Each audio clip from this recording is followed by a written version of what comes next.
Good morning, everybody. Welcome to another episode of Flood Facts, Myths, and Monsters, where we're talking about floods, facts, myths, and the ever-present monster. So today we are recording from our home office, and I have the pleasure of having with me Mike Romaldi. Welcome to the show. Hi, Denise. Thanks for having me. I'm glad you're here. I'm glad I got to rope you in on this one. So as you know, at the conference, we had a whole bunch of people I interviewed that have been involved with the conference for a long time. So I want to know a little bit about you. How did you get into this business? Sure. So about 2002, so over 20 years ago, I first got a job with Hillsborough County Building Department as a plans examiner. And as I was learning about doing plan review and everything, somebody brought up the idea that there are requirements for floodplains and floodplain management. Yeah. I knew nothing about it, knew nothing about the 50% rule, base flood elevation. Yeah. So it all started back then when I first had my first experience with understanding what the regulations were for floodplain management.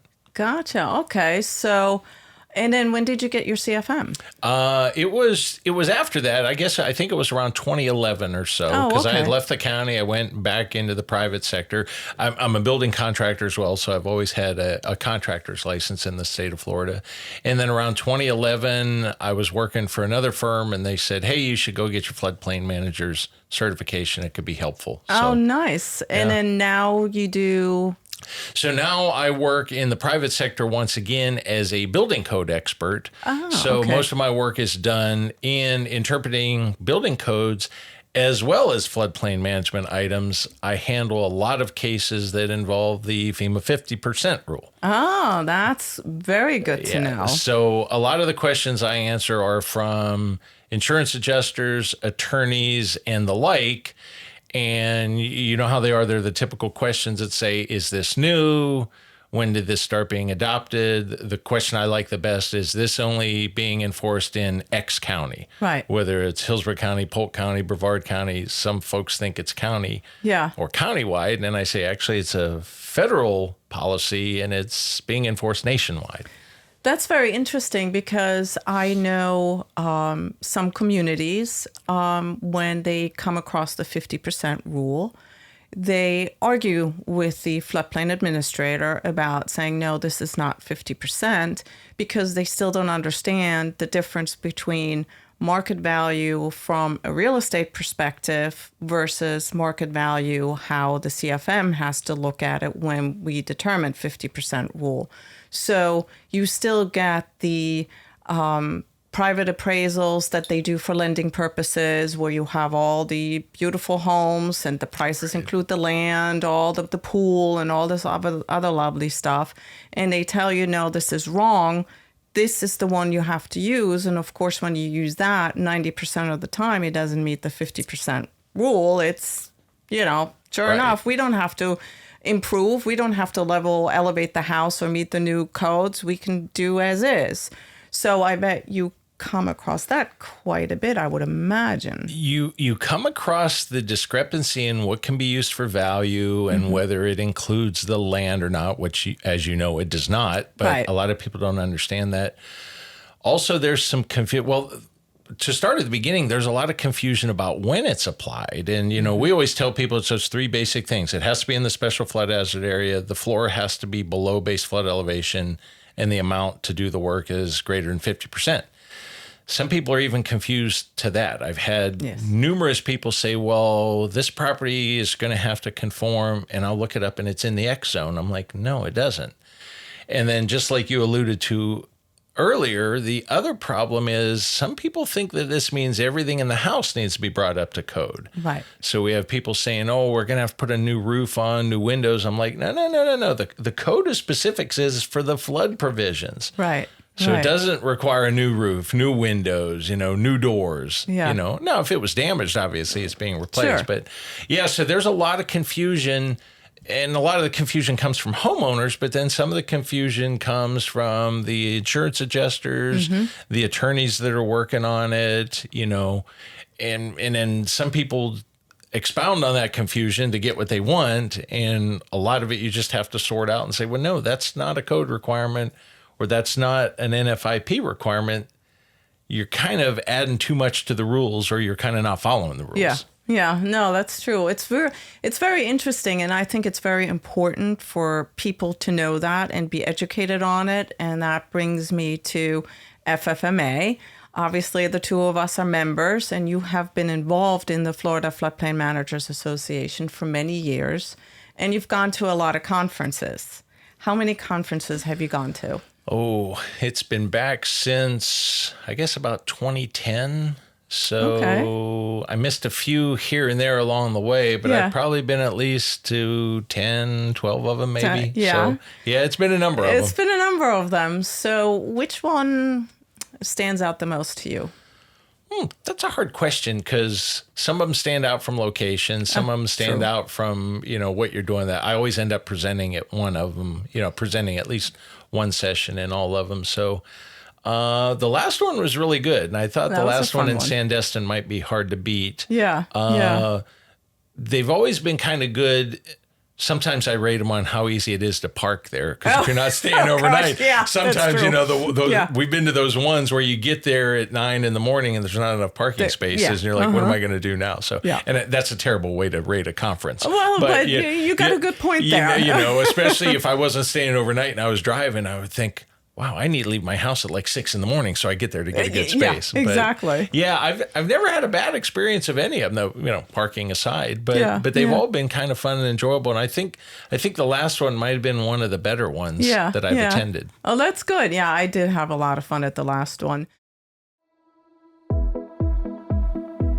Hi, my name is Steve Boning, president of Coastal Waterways. For over 15 years, our firm has provided engineering, floodplain management, and resiliency services within a coastal and marine environment. Our services include natural and hardened shoreline stabilization and restoration, dredging and marine structure engineering and permitting, community vulnerability assessments, and GIS analysis and numerical modeling. We are proud to sponsor Flood, Facts, Myths, and Monsters. Now let's get back to the show. Now, what about any something out of the ordinary or funny that happens? We remember, I think back when Frank Scarvellis used to come and he used to make jokes, he'd cheat on the 5K run we'd have and, meet you at the end and walk and have a cigar, and we'd have Link Ogle throwing the beach ball in the conference. That was always fun. And little jokes we had, from the karaoke to who knows what other little competitions. And it's funny you mentioned Link Ogle, because one of the things I was just thinking of is how between the sessions, he used to walk around and play his guitar to let people know that it was time to go back in the session. I always thought that was good, because, usually you go to some conferences, somebody's yelling, hey, we're going back, or they're flashing the lights. But Jim or James would come around and play his guitar, and everybody knew, hey, it was time to go back in the session. So it's all those little things that are kind of good. And then the people you meet along the way. And, I've been teaching the fundamentals class at different events, whether we teach it at a conference or I taught the fundamentals of floodplain management.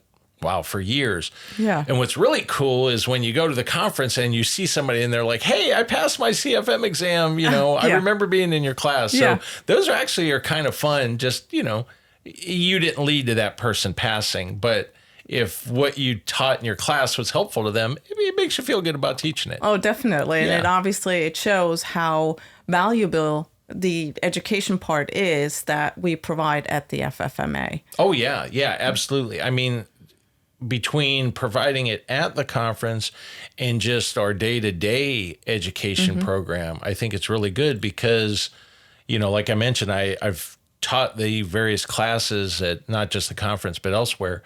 And I've had a lot of people where when you do the in-person one, they come up at the first break and they want to ask you, they're like, hey, how hard is this exam? And I said, well, what's your background in floodplain management? And they're like, well, my boss said I got to take this class and take the exam, so I really don't have any. I'm like, okay, well, you're okay. You're just going to need to step back and do some preparation. But, a lot of people know nothing about floodplain management. They just get tossed into it. Yep. Yep. And I hate to use the pun, but it's sink or swim, and they just get thrown into that. Yeah, that's true. So any way that, FFMA as a collective organization can help those people, I think is worthwhile. Oh, absolutely. I agree. It's priceless. Yeah. No, it's true. It's true. We can make a commercial for that one. Yeah, exactly. So I shouldn't say if, when we make a movie about the FFMA. So what actor should we hire to play you? Wow. Well, there's no. Brad Pitt is taken. Okay. Tom Cruise is taken. Oh well, Harrison Ford is taken, but we still have some really good ones. I mean, we got Chris Pratt. I can't think of anybody else right now. Yeah, no, that's okay. Well, I'm tall. I'm 6'8", so there's not a lot of real tall actors. But I'm thinking somewhere along the line of Russell Crowe. Oh, it might be kind of, I like that. He's maybe not the dashingly handsome one, but he's got that rugged appeal to him. Yeah, that's true. And all his movies have been really good, especially some of the older ones. Oh, yeah, that's true. Yeah, you got a good point there. I don't have an Australian accent, but he can get rid of his to do me. Yeah, exactly. So they'll just make you practice. Yeah, we'll have to teach them all the terms about BFE, NFIP, things like that. The difference between BFE and DFE. Yeah, exactly. But he was in that movie about what was it, Master and Commander, where he's the ship's captain from the 1700s. That's from 20 years ago. So he might have some of the verbiage and the that's true. The vocabulary now. So. But we'll have to teach a lot of them anyway. All the education on FFMA. I mean, Tom Cruise, he knows stunts, but I don't think he knows much about DFE. That'd be an interesting topic. How many quote unquote celebrities are CFMs? Oh, there you go. I'm guessing it's relatively low, but you never know. Imagine. Yes. Years ago, I mentioned I was a contractor. I started as a carpenter years ago. Yeah. And I remember when I'd first do a TV interview or something, I'd tell all my friends, I'd say, Harrison Ford started out as a carpenter and look where he is now.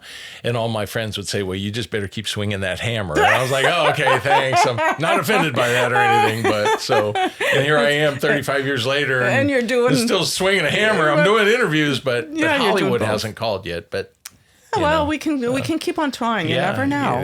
You never know. Never say no. That's never right. Keep hoping. Exactly, and you never know. Maybe by now being on the show, I know I might. It might just be more you can of become my agent. Exactly. Exactly. This is great. Mike the Flood guy. That's right. There's a whole series of adventures. That's it. Exactly. I love the floodplain mysteries. We solve crimes that occur in the floodplain. Yeah. Well, there are. I think people do that anyway as floodplain managers. Yeah, they do. They do. Yeah, Yeah, we come across those quite a bit, don't we? Between code violations, insurance fraud, and everything else. Yeah, exactly. That's a little mini series here. Yeah, that's a great idea. And we have a defense attorney here. That's right. In this office. So I mean, between all three of us, this could really take off. Well, thank you so much for joining us today. Having me. Yeah, it was great. Well, like and subscribe. Just hit the button below. Make a comment. Tell me how you like it. Do you want to hear more content like this, or you hate it? I read all the comments. By all means, do it. Hit the subscribe. See you guys next time.